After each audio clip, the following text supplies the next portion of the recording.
Good evening, everyone. Welcome to e-flux. Thank you for joining us on this Wednesday evening. My name is Stephen. It's my pleasure to introduce Nato, Thompson, and Trevor Paglin on the occasion of the launch of Nato's book, Culture as Weapon. Trevor is an artist whose work you may know. He's also a producer of film and a writer. I highly recommend his essay in the New Inquiry about machine vision. He's also one of the few artists, I think, who has taken up the inherited challenge of abstraction from the 20th century, such that it's made more concrete in his work, which I think is pretty tremendous. But it's Nato's book, so I wanted to, by way of introduction for him, he's the curator and artistic director of Creative Time. But I wanted to read a section from his essay he published in e-flux Journal number 49, called The Insurgents, which compares the tactics of the US military to the tactics of socially engaged art, to the tactics of community organizing. So this section is about 500 words. It should take me about 4 minutes, and then I will get out of your way. Not at all unlike the community building strategies described in the Counterinsurgency Field Manual 3 through 24, or in the writings of David Galula, Saul Alinsky's community organizing methodology relied heavily on the creation of a network of councils whose combined interests resulted in real political power. The politics and tactics of the movement were often crafted in face-to-face meetings among community members. Alinsky's community organizing had the feel of a mobilized network of focus groups. His style was combative and nonviolent, and he regarded the battle for public opinion as fundamental to successful community organizing. Here are his 13 principles of community organizing from his seminal book, Rules for Radicals. 1. Power is not only what you have, but what your enemy thinks you have. 2. Never go outside the experience of your people. 3. Whenever possible, go outside the experience of the enemy. 4. Make the enemy live up to their own book of rules. 5. Ridicule is man's most potent weapon. 6. A good tactic is one that your people enjoy. 7. A tactic that drags on too long becomes a drag. 8. Keep the pressure on. 9. The threat is usually more terrifying than the thing itself. 10. The major premise for tactics is the development of operations that will maintain a constant pressure upon the opposition. 11. If you push a negative hard and deep enough, it will break through into its counterside. 12. The price of a successful attack is a constructive alternative. 13. Pick the target, freeze it, personalize it, and polarize it. Similar to Mao Zedong's dictum that people are the sea the revolution swims in, Alinsky's rules for radicals come out of a deep understanding of how to manipulate public perception in an uneven playing field. In essence, Alinsky's rules describe how to organize a nonviolent insurgency, which is one way to characterize community organizing and socially engaged art. Perhaps it is no wonder, then, that the current organizing methods of the Tea Party have been said to follow Alinsky's sage examples. And then this is from the end. It might seem counterintuitive to compare the arts and the military. Apples and oranges, for sure. But while the ends pursued by these two spheres are radically different, aspects of their means are startlingly similar. Comparing examples according to means and not ends offers a new method for understanding formal approaches to the construction of a public. As the manipulation of culture becomes a major priority across a range of disciplines, it might prove instructive to overlook disciplinary boundaries and simply compare methodologies. The cultural turn in the military was no small initiative.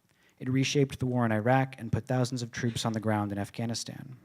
While its urgency has waned for the moment, the interest in military force operating on the level of culture will only grow as wars increasingly take place in urban environments characterized by mediated cultural relations. This is the territory of all cultural actors, be they artists, police, officers, marketers, or pedagogues. The different ends may or may not justify the means, but the means themselves bear a remarkable resemblance. Trevor and Nato.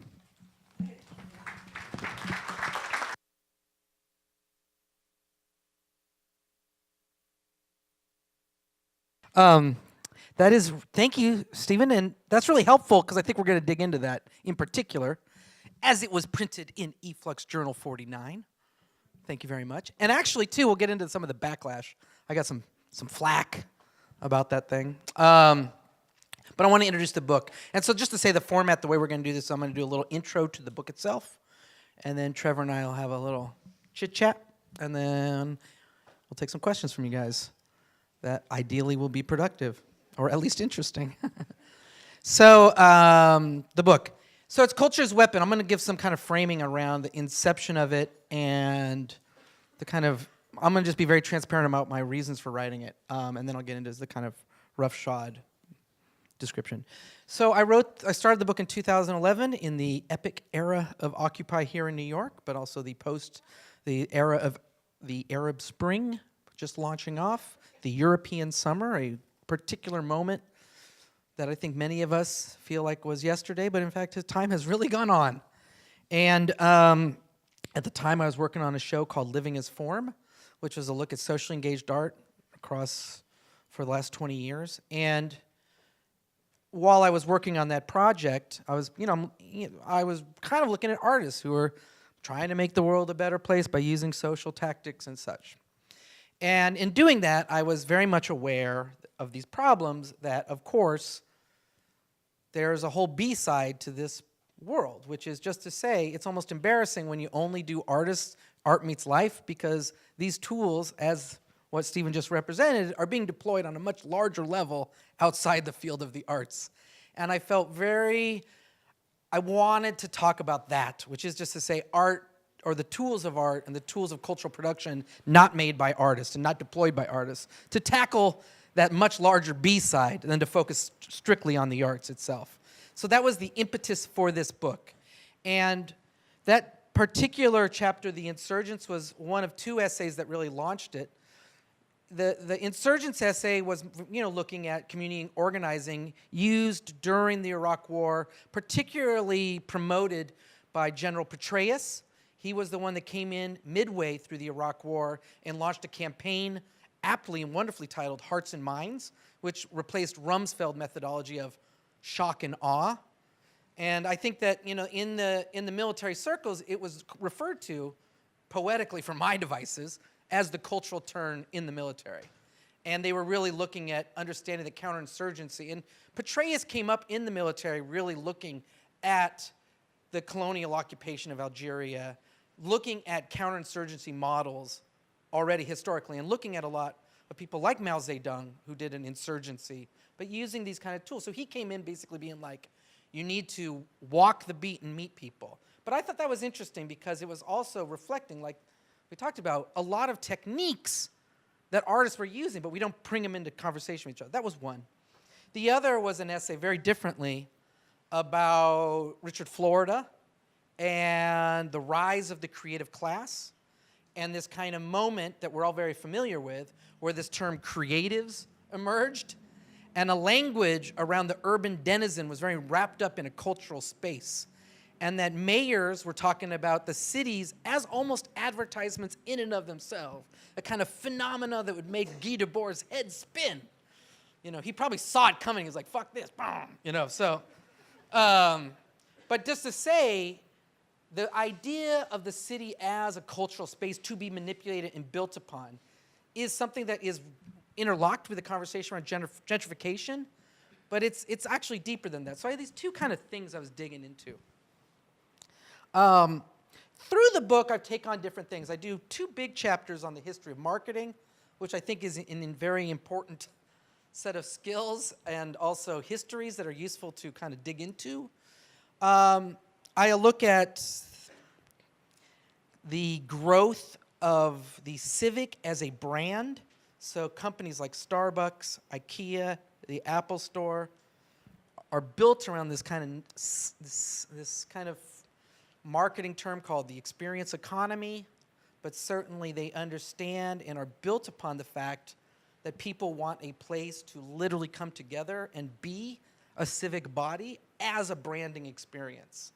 So that logic I kind of dig into in that, and it's fascinating.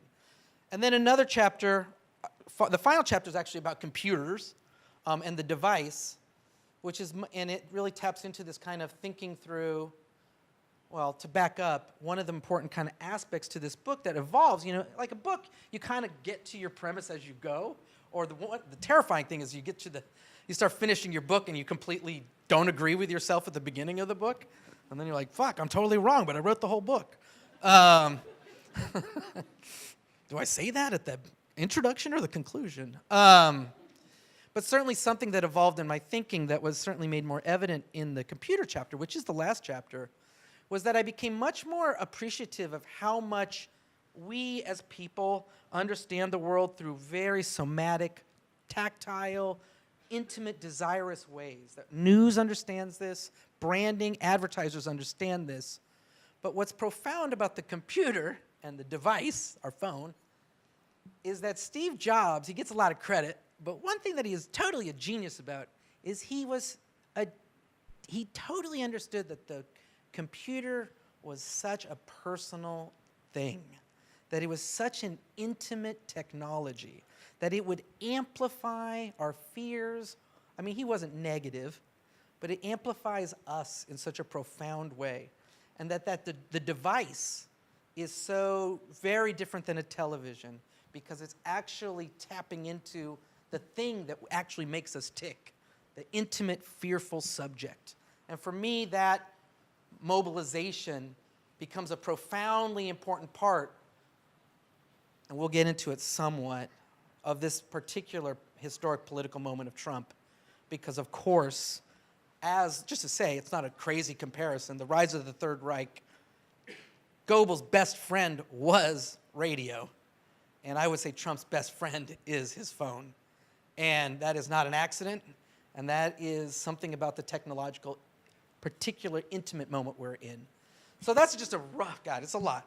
And there is a problem to the book, which is, for a talk, is it's all over the place, but each chapter is very nice and tight. But it is a bit all over the place for a talk. So I'm so glad Trevor is going to be here to talk with me through this. We're just going to dig into some specific parts of the book rather than take it on as a whole subject. Right, Brad? So I'm happy to have Trevor come out, and we'll have a talk. Thank you. Hey. Keep time here. All right, Nato. Yeah. How's it going? Good. So, I mean, we were talking before, and there was a couple of different stories that we kind of agreed illustrated different parts of your overall argument. I mean, just really quickly, what is your overall argument? Well, to be fair, there isn't what I would say is there's more of a line of inquiry that ties it together, which is the line of inquiry being how is affect and intimacy and desire deployed, or the techniques of manipulating that deployed in a variety of fields. So each chapter is a certain kind of look into a field to look at the way it's working. So I don't have an argument, more of a kind of line of inquiry that kind of opens up in each space differently. Right. I mean, but you could have a more abstract argument about, like, sort of foregrounding the role that the production of identities plays, the production of pleasures plays, in a capitalist structure or any kind of structure like that. But sure. In terms and of, also like, too, but I say that because because what I wanted to do, rather than have a clear set of goals in that regard, is to appreciate the complex ways it teases out. You know, and I didn't want to over-determine it with a Marxism, for example, right? Or to be like, like as though I had the answer in each case. So I'm not like, capitalism produces these conditions, and thus, that's not the way the book is framed. And also because it doesn't leave space for all these other results that come out of it. Absolutely.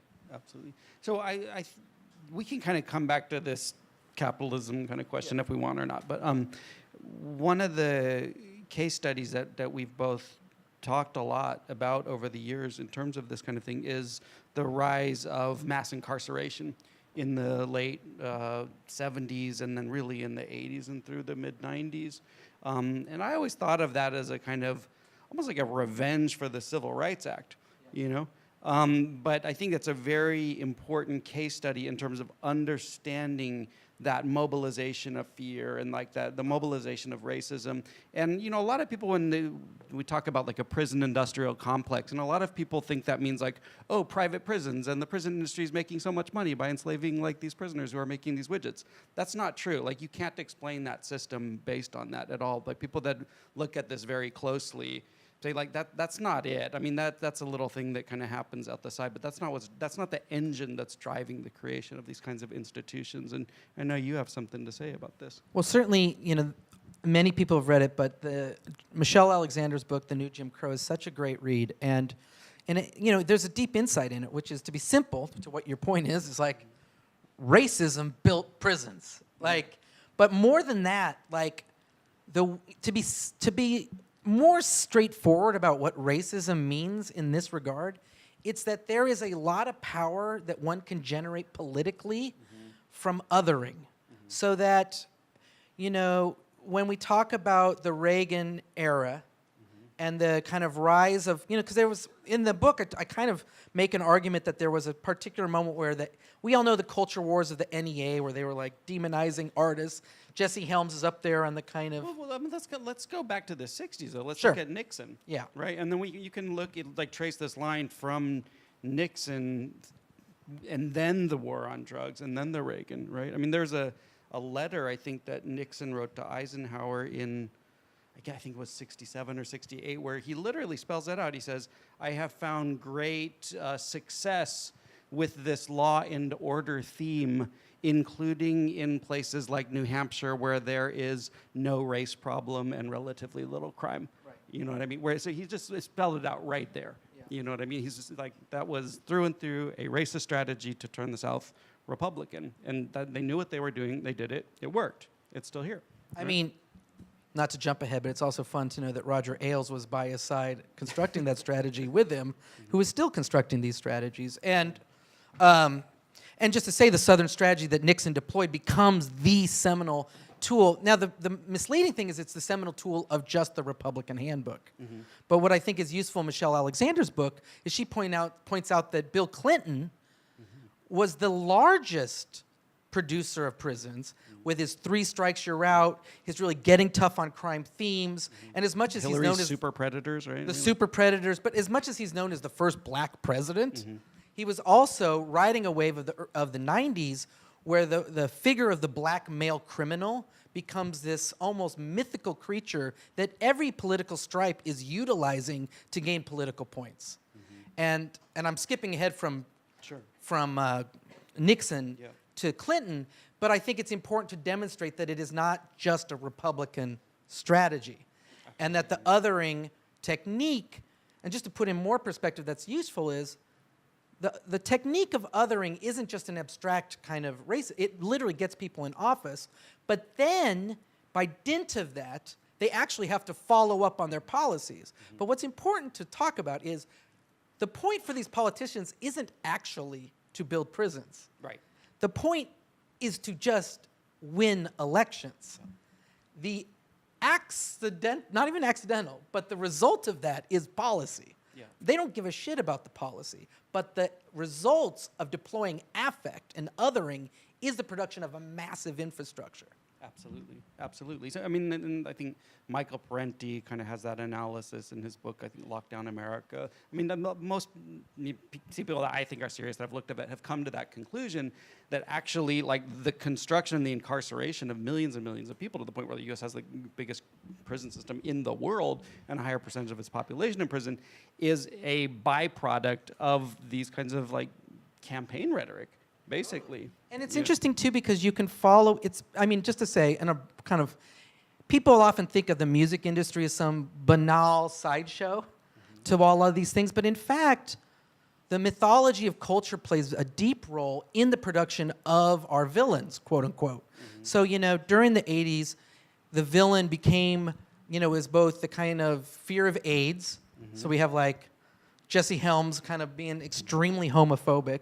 But then there also became this, do you remember Tipper Gore and her PMRC campaign? And it was like they wanted to put these warning labels on records.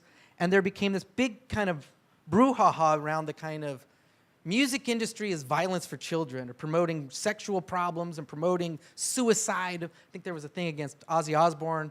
But then it moved quite fluidly to a campaign against Two Live Crew. And then it moved from Two Live Crew to gangster rap. And the campaign against gangster rap got wrapped up in the mythology of the urban black criminal.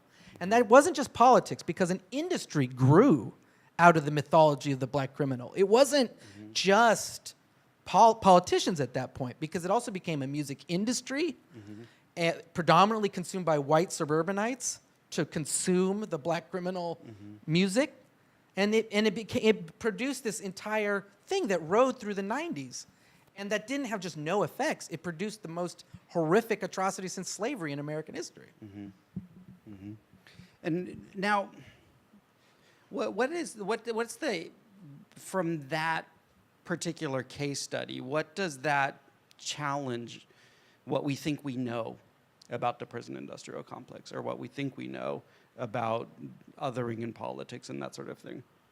Well, I don't want to, certainly some things are important to kind of bear in mind. For example, looking at this last election, people often battle between, was it racism or was it a class analysis, right? So was it, I don't want to get too into this election because it's so fresh, we all are in it, and sometimes history has a way of getting us a little better perspective. But, of course, there's a debate whether or not, it was the lack of a class perspective on Hillary that lost the election, or was it Trump's mobilization of race. And quite frankly, I would say the mobilization of race is extremely important in reading the ways we act as people, not just and particularly I would say in countries where the mobilization of culture has a speed and a velocity as such as it does here. Because we cannot detach the manipulation of culture from the devices and speed at which it's moving. So just to say, racism and Twitter are good friends, to spell it out. And racism and xenophobia and social media are very close to each other. This is the historical moment we are in, where we're realizing old lessons that technology and deep fear are very related to each other. And do you, to go up a level of abstraction, what does this have to do with reason? Right? In the sense that, this was sort of like the point of, this was why the Enlightenment was a good idea, was the idea that reason could overcome superstition, right? Which is racism is basically a kind of superstition. It's much more than that, but that's one aspect of it, right? That Enlightenment project feels very quaint right now for a lot of reasons. It's so funny. So the book, in the intro, I start out with Plato's lament, or whatever. It's not really a lament, but in the Republic, he famously says artists should get kicked out, and everyone, of course, artists are like, "See, Plato, what an asshole, man! I don't get to be part of your Republic." But I think the kind of artist he's talking about is much more of a Karl Rove, which is the argument being it's very difficult to have a conversation if everyone's constantly speaking in abstraction and metaphor, and we are in the world of pure abstraction and metaphor when it comes to discourse at this point, on a public level. So, and I do think the techniques of abstraction and metaphor are so ingrained in the systems of power that it is really difficult to have. And to just say the legacy of the Enlightenment is completely gone in that. No, yeah, but we might go out on a limb and say that there's not even a limb. I think it's kind of obvious that there's a relationship between the forms that popular media take and the range of what it is possible to think if one is thinking through them. This is actually an old Noam Chomsky argument. He was like, actually, you can't make an argument against capitalism in a 3-minute television sequence, which is the amount of time that you have between commercials, right? So the form itself limits what is thinkable and limits the styles of thought that are possible. Totally. Right? So, but let's also get to those that military stuff. That's kind of the flip side here is, let's talk about NATO Gate. So I remember when you published this article about, this is about the Human Terrain Program, MTSI's. This is a program with, it was an army program, I guess, where they were hiring anthropologists to help do counterinsurgency And the woman who was in charge of it was a woman named Mitzi McFate, who was a contractor for the Army. She's a Harvard. Is that where her she's a PhD, anthropology PhD. And the idea was that you would have these anthropologists embedded with soldiers, and they would go and do, like beat cop kind of work, like get to know the pop. This is a Petraeus kind of program in terms of like how do you develop a counterinsurgency strategy. This was within the academic world of anthropology. It wasn't even controversial. It was just renounced entirely, and there was. The argument was that you're weaponizing. There was no controversy. You're right. There was no just like everyone was like, "Fuck no. you." No, Yeah. Because it was like you are weaponizing anthropology. We don't support this war. Our field should have nothing to do with the harm that is caused by these kind of tactics. Now, interestingly, at that time, I was doing a lot of work with Human Rights Watch, and one of the guys I was working with at Human Rights Watch was like, "What's the big deal? There's a war anyway. I would like it if the military would talk to people. That would be a better thing." That wasn't an official Human Rights Watch policy, but that was the kind of thing that you would hear also in the NGO community. You wrote about this, and shit blew up on social media at you. Well, just to say, I don't know why, but I've had a lot of social media pain in my life, haven't we all? I've learned the truer meaning of troll as my life goes on, and I found my own inner troll as well. So it's okay. I feel like it's like a global coming of age with the internet moment we're all having. But certainly with that, there was a kind of backlash because, of course, it was read as a certain kind of support. Well, let's talk about what you were arguing and what the. Well, for me, the argumentation was just a kind of more it was a kind of an inquiry into these kind of similar methodologies. And particularly, I was interested in how similar this kind of cultural turn in the military looked to the kind of art I was interested in. So it kind of came from that vantage point. While doing it, I became very fascinated with the culture of the military and trying to understand, why are they, when they talk about, bringing anthropologists into Mosul, right? And they want to walk the beat with the troops, which is what they did. What was the kind of thinking around that? And what I found, and we'll get into it, but what I found was a lot of the anthropologists were like, I'm saving lives. Yeah. Like, if I don't do this, more Iraqis will be killed. That was the thinking. I'm not saying they're right or wrong, but it is useful to at least be aware that that was the thinking going in. Just like you said with the Human Rights Watch guy, was like, they're going to kill people. Would you like 5,000 or 10,000? Or you have to say 5,000, right? It's just like, someone's doing the simple math on violence, which is something like not only the arts, but often cultural academia is very just doesn't want to touch with a 10-foot pole. So, and they were also literally weaponized. The human trained guys were in the kill chain. They could say, kill that guy, and that guy dies. Right? Yeah. No, they had to. It's complicated. Are you kidding? Totally. Just to say, we'll get into it too, because I don't want to get into the controversy. My problem with the controversy was only that. What was the controversy? Well, just that I was I think it was interpreted that I was actually being some sort of apologist for the U.S. system there, which I really wasn't doing a normative read on it. I was just trying to say, let's take a look at this, But I think, as an American in the e-flux journal, it was kind of read as oh, you guys are just being an apologist for a horrific war. And I felt really pained to have to say, yes, the Iraq war was terrible. I know that, but also I don't think it helps to kind of take a step back to appreciate the kind of culture of the military, to come in with this kind of politics right from the get. Rather, I think it is an important heuristic device to just start looking at things as they are, to learn from it first. And what also occurred to me that was fascinating was, just like the field of anthropology, in the arts, a lot of people just don't understand that there are plenty of people in the military that want to make the world a better place. We have these kind of that's them, tribalisms around our discursive fields. And I'm looking at these RAND studies, and they're brilliant, and they totally understand the problems in the military, but they try to think through it. So it was a complicated guy. No, absolutely.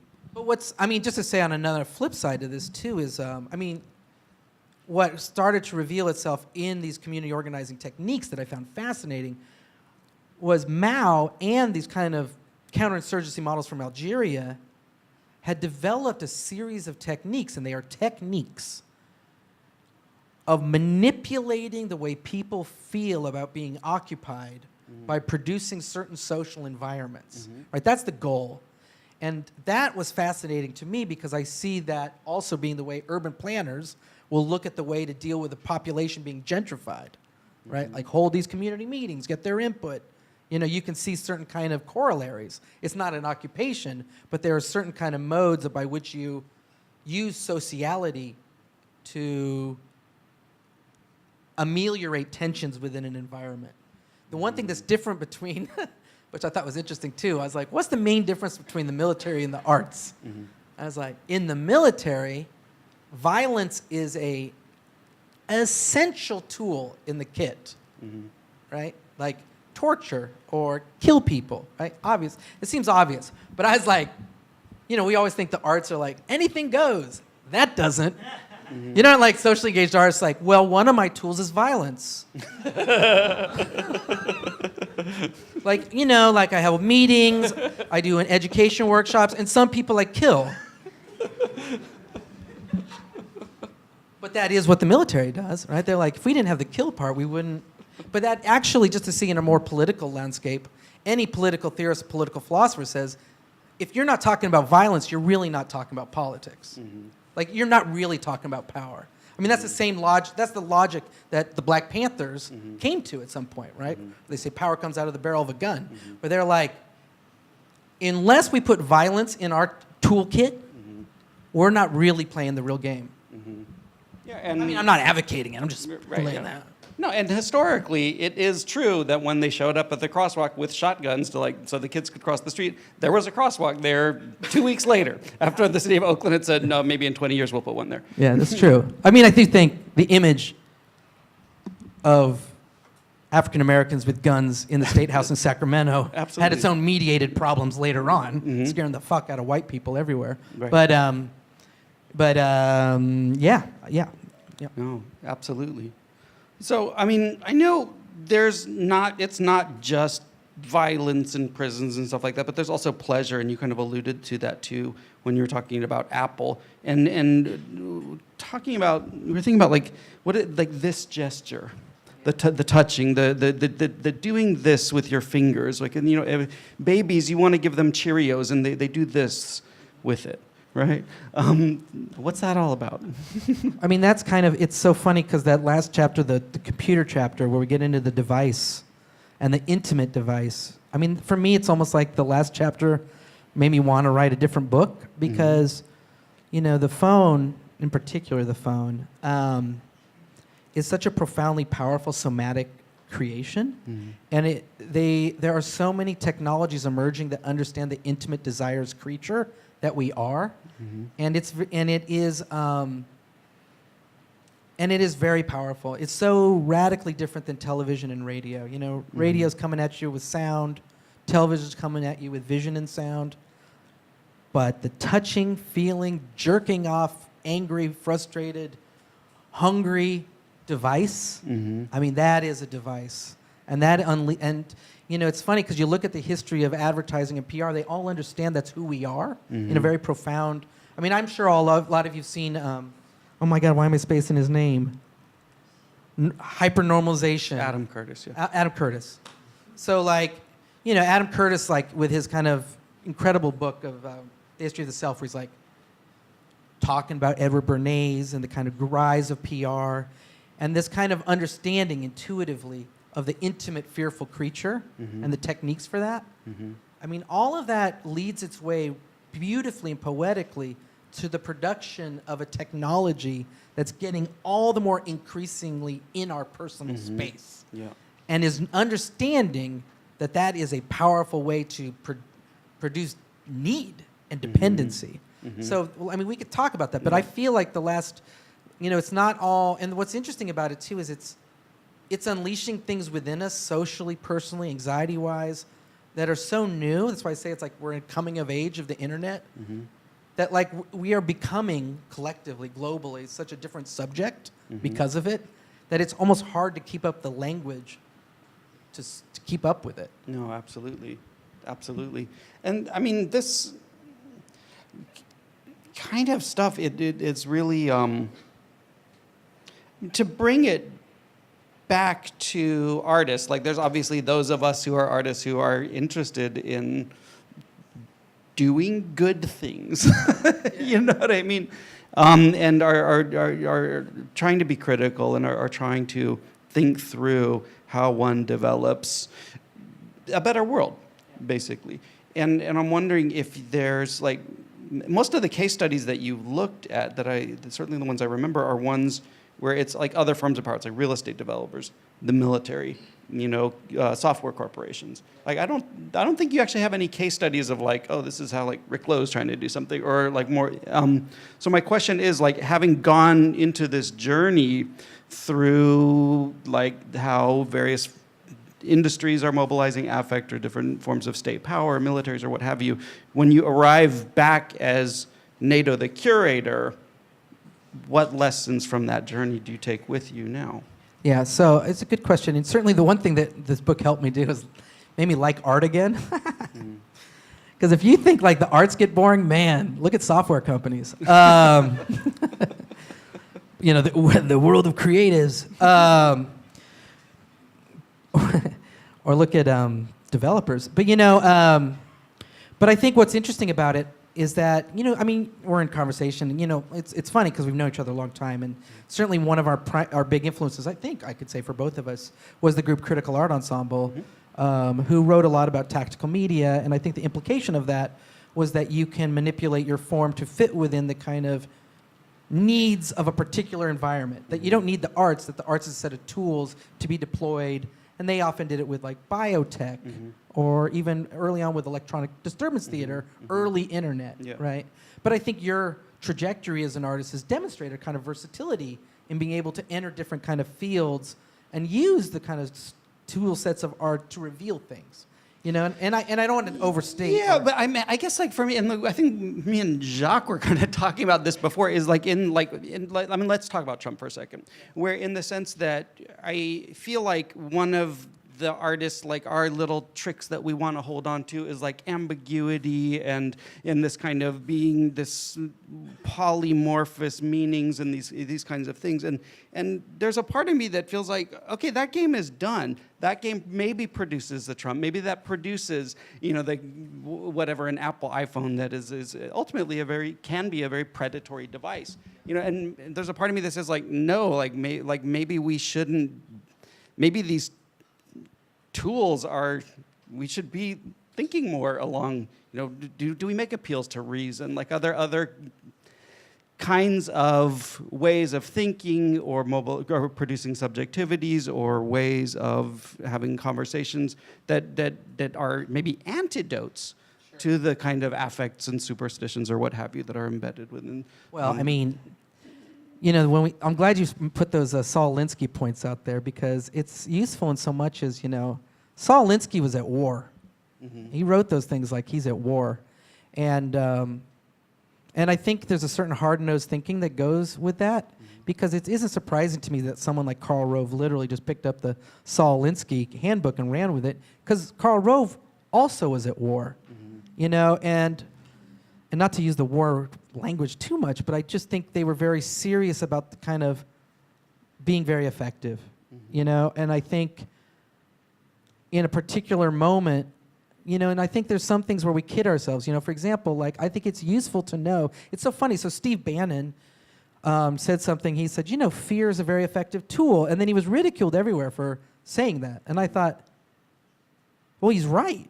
I mean, and also the left should be aware of that too. What are we like? All like, I don't use fear. I just use kind utopian thoughts as a hammer against the weak tool of fear.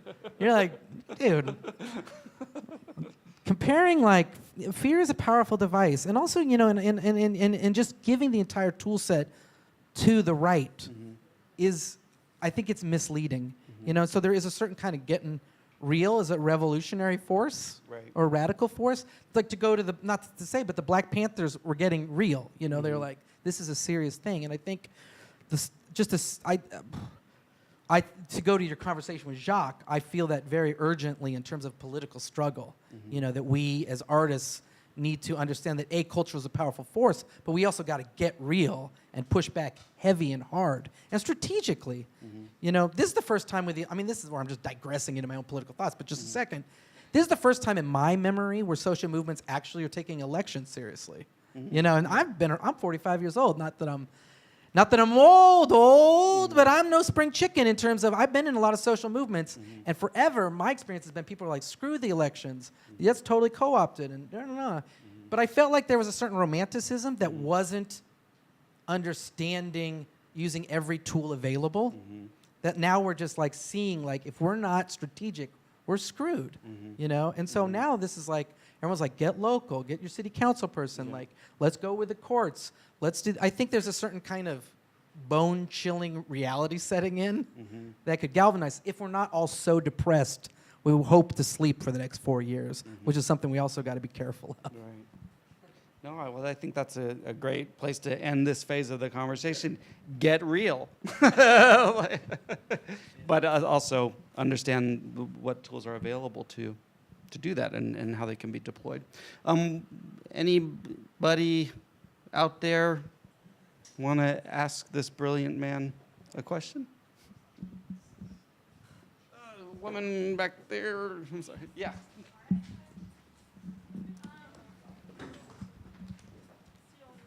Okay, yeah.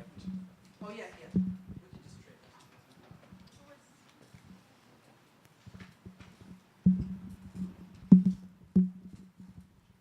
Hello. Hi. Hey, so I'm thinking about, we're super susceptible to affect. We're really able to be manipulated. How do we weaponize ourselves against that? Or when we're existing in a world so based on affect, that's hitting us on such an emotional and not necessarily a factual level, from the left and the right and everywhere, how do we parse that? Or how do you get real, so to speak? Well, you know, it's so funny, like, just as a kind of anecdotal thing, I'm really obsessed with social media and its affective relationship to things. But you know so the troll, for example, right? You know how we all, I don't know all of us, certainly me, but many of us, right? Like, you realize some basic things about the internet, like, don't email in anger. Like, or, you know, when there's this phenomenon called fake news, and then you go back in your head and you're like, I've forwarded some fake news. like, you know, you're like, oh, those people with their fake news, and you're like, oh. I mean, I don't actually fact check everything I forward, right? Like, I think there's a certain kind of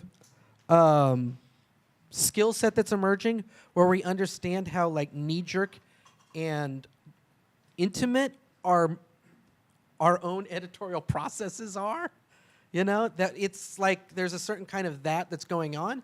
But I do think a lot of this is about our relationship with our devices is one. You know, that's a thing that we need to kind of figure out, and how we share info and also cultivate relationships. I would say the other thing too is like, you know, and I don't know the answer. I mean, honestly, like, it's like this book isn't full of answers, it's more full of problems. That's what we need right now, is a book on all the problems we have. Let me contribute. That's what the arts are good for, adding to the problems. But I don't, you know, I suspect that one of the implications of this is that we do need to come up with techniques, I would say, collective techniques to protect ourselves from the affective manipulation.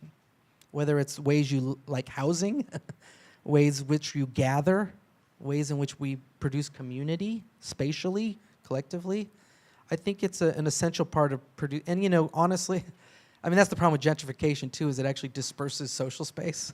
But it's important to find techniques to produce community that are not entirely driven by affect.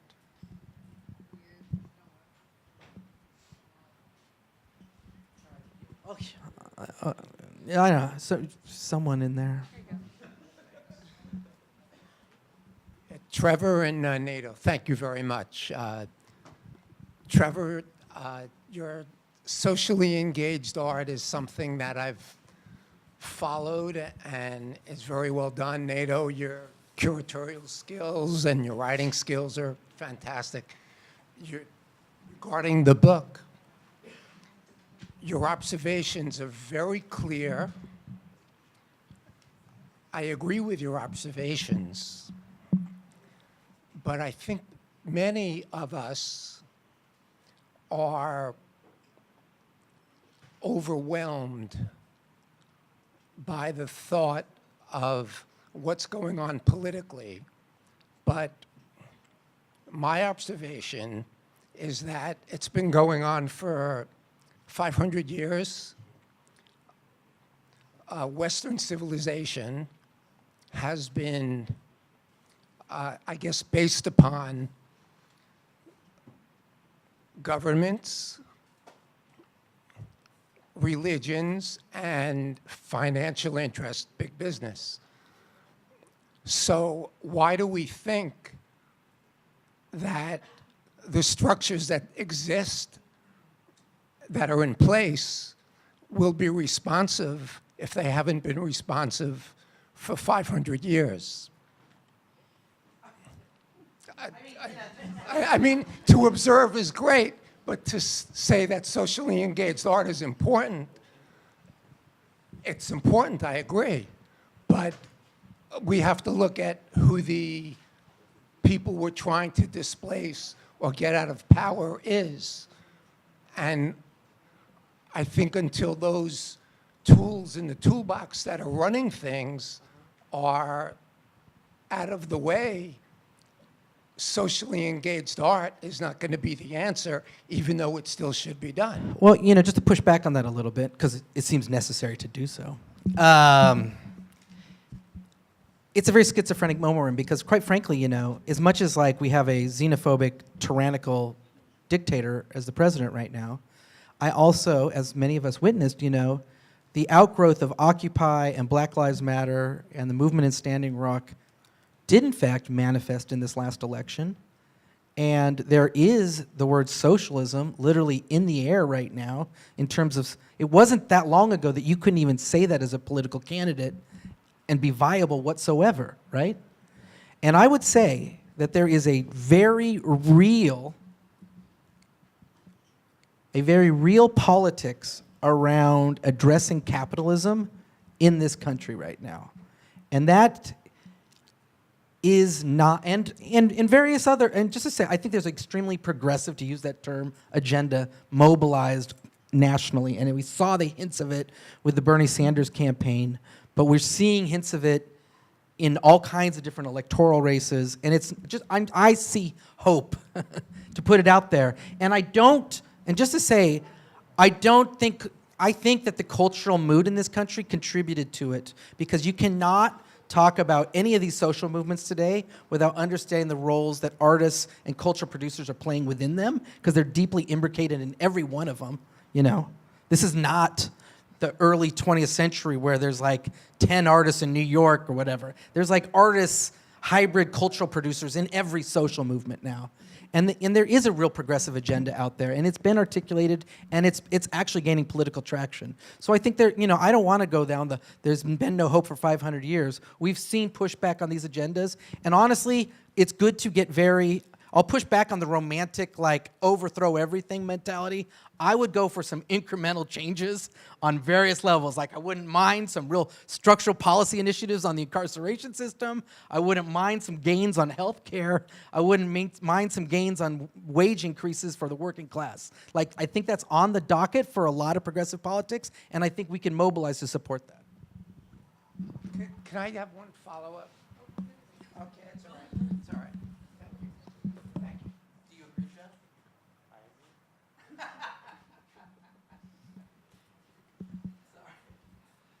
I was just thinking in terms of neighborhoods and with artists moving in. I think a long time ago it was Soho, and then if they move into like a beat up place, it gets hip, and then rich bankers or rich people move in, and then the rent flies up, and then after that Williamsburg, the whole thing, and then now it's Bushwick and moving into Ridgewood. Just what do you think about all that?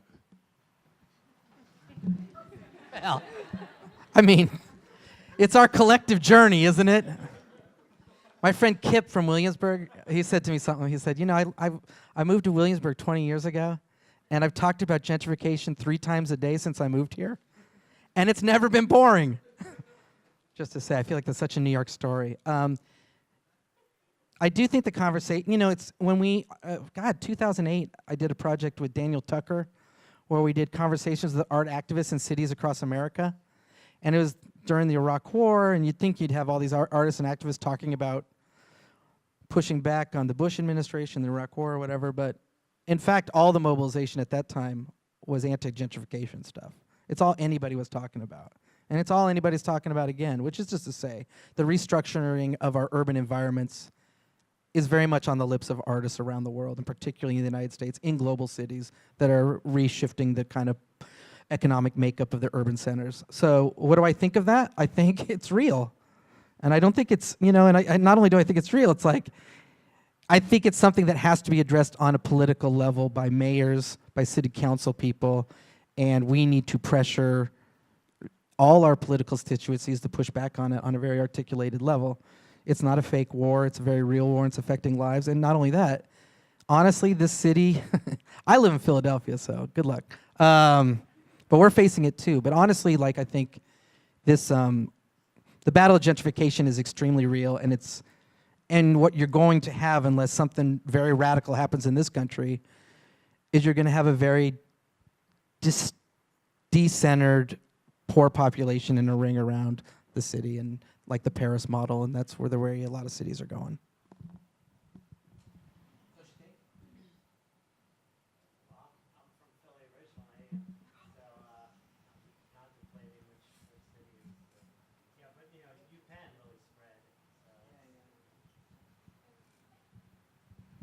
Yeah, I would like you to say a little more about violence. I sadly, after being an activist mainly in Central Appalachia and in the South for years, I've come to see violence as necessary. And if we're going to make any sort of change, we have to have extreme violence. What I mean by that, I participated in a lot of strikes, and in one major strike, a lot of construction site slowdowns and things like that. A lot of Klan protests in the mountains, Church of the Creator protest. And it was always us that had a weapon that shut it down, not that we used it. Historically, leftist progress has been through violence. And the true violence that I've seen that works is a strike, is something that really crushes profit. How can we as artists crush profit? Because all the crap we make tends to be valuable. And we have this silly Mobius strip. I do a lot of work down in Central Appalachia still. My family's still there. It's extreme poverty. People are eating nothing.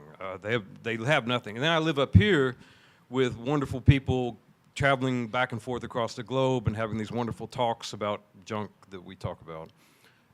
How can we as artists actually turn art into a weapon that destroys, or hurts, I should say, the ability of our enemy? Because it's clearly a war. It's clearly a class conflict. I mean, and it's race, everything I hear gender you, comes into it. Trevor, do you want to talk about that just real quick?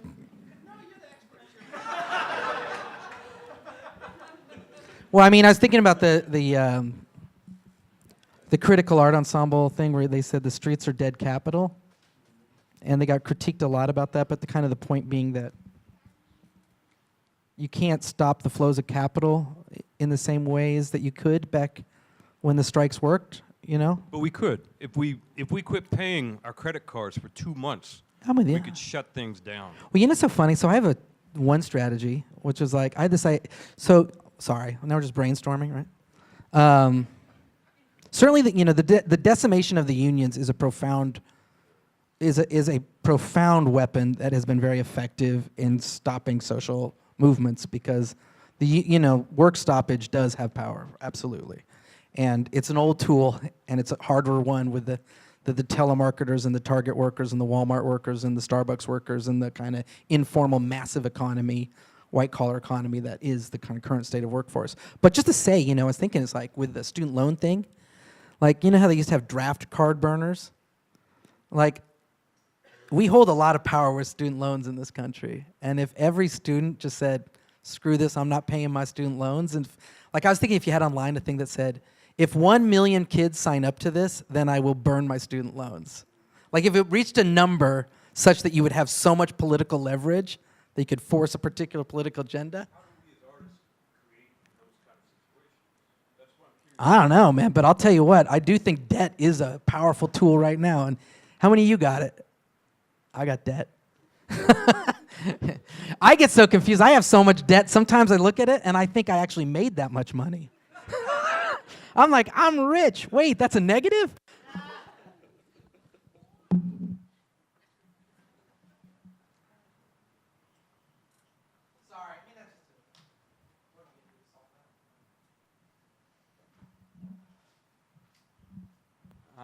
I want to talk more about gentrification. I wanted to see what do you have to say about somebody like Theaster Gates that kind of took in real estate as maybe as a weapon to fight gentrification, and I mean how maybe collective spaces that are popping up like in I mean I've seen things that are happening like in Berlin and other places. How could they be leveraged to create some kind of difference in big cities?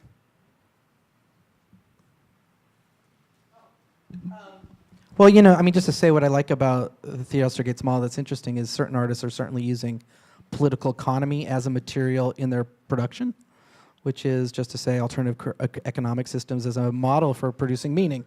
I mean, unfortunately, not everyone can make as much money as Theaster Gates, so he really has us over a barrel on that one. But it is interesting, and certainly someone else like Rick Lowe with his Project Row Houses is also looking at different ways of dealing with housing and political economies within housing to produce cultural meaning. And I think it's an important thing. If quite honestly, there's a long history of that in terms of the production of sites of black self-determination in the United States, but also in terms of anarchist movements across the globe in terms of doing that. I think it's an important thing with a giant cautionary tale around the real power that capitalism has in this country to like not make those things work very well. You know what I mean? Often, my gut tells me more often than not, these things will be the exception and by far not the rule, right? So it's an interesting art project because it's so rare. It's kind of, you know what I mean? Like it's they're very hard to do right now. Trevor and I lived in a co-op housing system in Berkeley that was an alternative economic model that was very productive. Certainly, those things should come to life again, but they're tough in this kind of neoliberal state, quite frankly.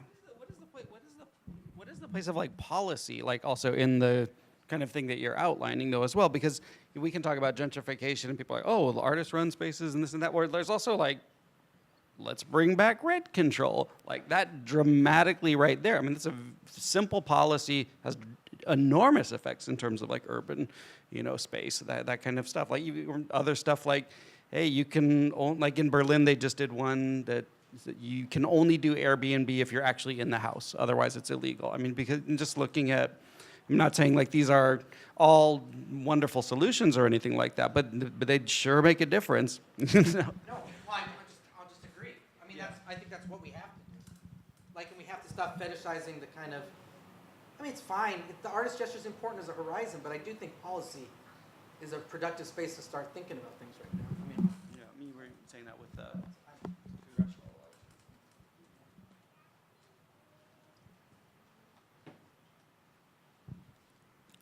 is anyone else so we can wrap up? It's okay.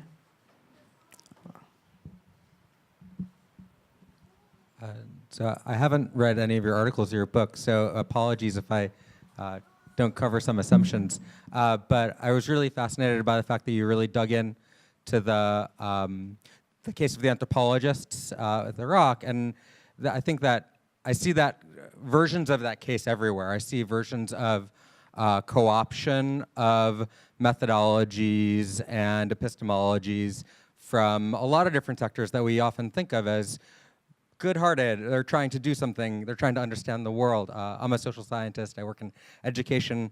And I'm constantly in a state of like, do I participate in that meeting or that participatory design workshop or that kind of, community engagement from, the Department of Education, whatever it might be? I guess, like, do you have anything to offer on when these tools, certainly ones that are often using narratives of democracy and participation, are useful to engage with, and when you're just getting kind of played. And also being someone who purveys those myself, like, I'm, try to have my work be in line with those, a democratic spirit rather than just being the one who's deciding, certainly given my own positionality. So I'm just curious, based on that work, what you've observed. I mean, I think it's an important question. The word co-optation deserves its own book. It's such a hugely important word in the arts, and it's often, I think, used as a cop-out rather than a real analysis of what's going on. Often the arts will say, "Oh, advertising, they co-opt what we're doing and use it," and I'm like, advertisers don't need you, arts. They're not like, they're not like advertisers being like, the artists are so clever, we're so dumb. What are they doing? I mean, sometimes, but not usually. The advertisers are pretty good on their own. And I say that, but I also think it's important.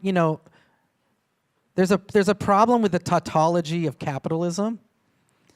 Like, for example, Mark Fisher's book Capitalist Realism. I don't know if you've read it, and God bless, great guy, recently passed away. But there's a certain kind of tautology of capitalism that can be a bit of a trick, which is to say, since capitalism's everywhere, are you always a sucker for doing everything? Are you always being co-opted in your heart?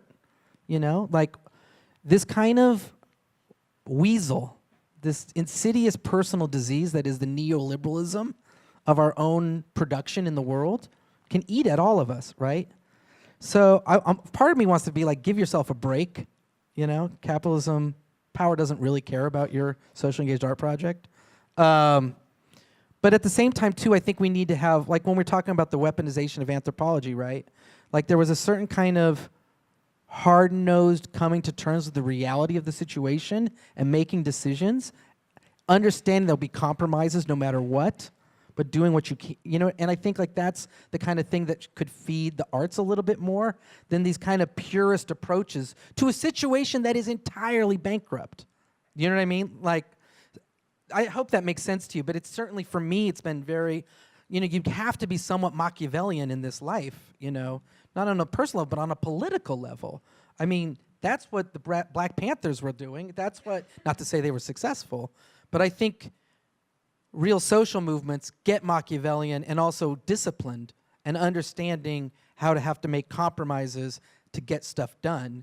And rather than this word co-opting as a way of outing everybody, which is what we're really good at in our culture, the culture of outing constantly, like we need to build strategies of solidarity, I mean, and the word co-opting really needs to be interrogated because there's a lot of, I think it's a way of outing a lot, particularly in the arts. It's a word that comes up constantly, and we wrestle with it. But the ethical implications of being more strategic about when one is co-opted could be mined a little better, I suppose. Want to say anything about that? I mean, are you co-opted, Trevor? Are you? No, I mean, that's something I worried about when I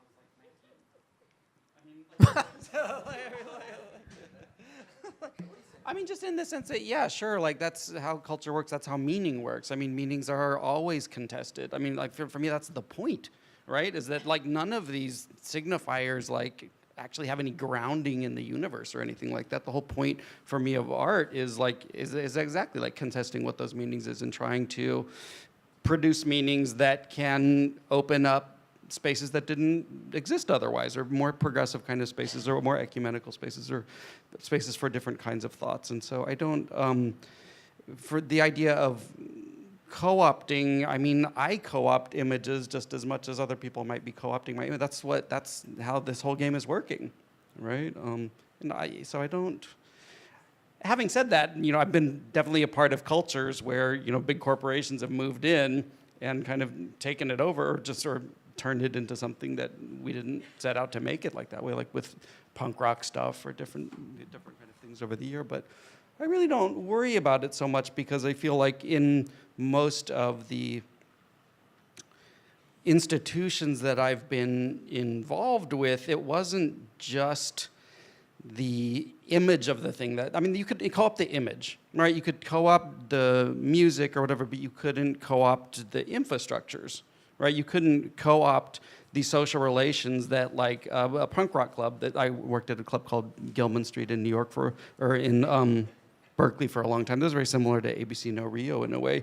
And you could co-opt some of the bands that would play there, but you couldn't, yeah, exactly. Or, but you couldn't co-opt the structure that the institution was built on, which was all volunteer run, like, kids running the whole thing. Like, that's not co-optable. And also we were losing tons of money, so,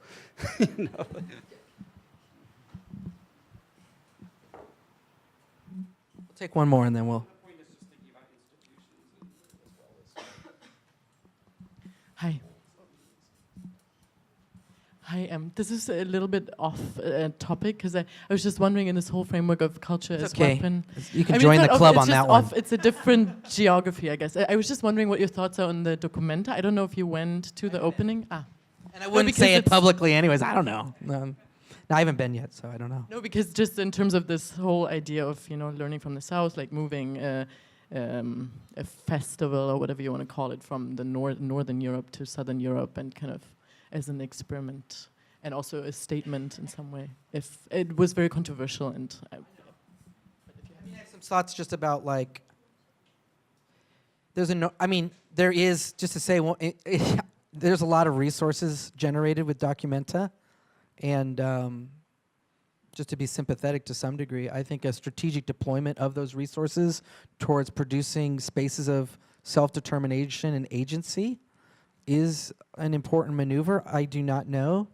nor can I state whether or not Documenta was successful or articulated in that regard, but I would say with the arts, we do have so much capital mobilized by particular projects that, you can be conscious of, as organizers, of where those resources go. It's funny because I think about in this city, like I think of a space like 16 Beaver, right? Like, I don't know what they ran on, how much money, it was nothing.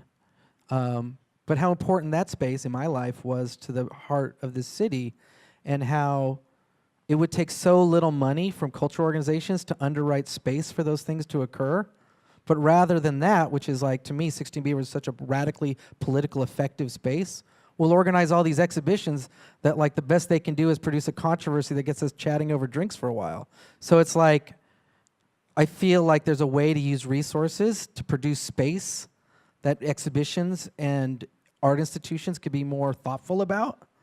That actually could be could be somewhat of a way, where if policy is not getting done, there are ways that we can produce space together. And, like e-flux, thank God they've got an economic model where we can do this. But, this kind of shit is rare in this city. We are talking about endangered species, about social spaces in New York that can afford to exist anymore. So just to say with the Documenta thing, I don't think it's problematic to go to Athens.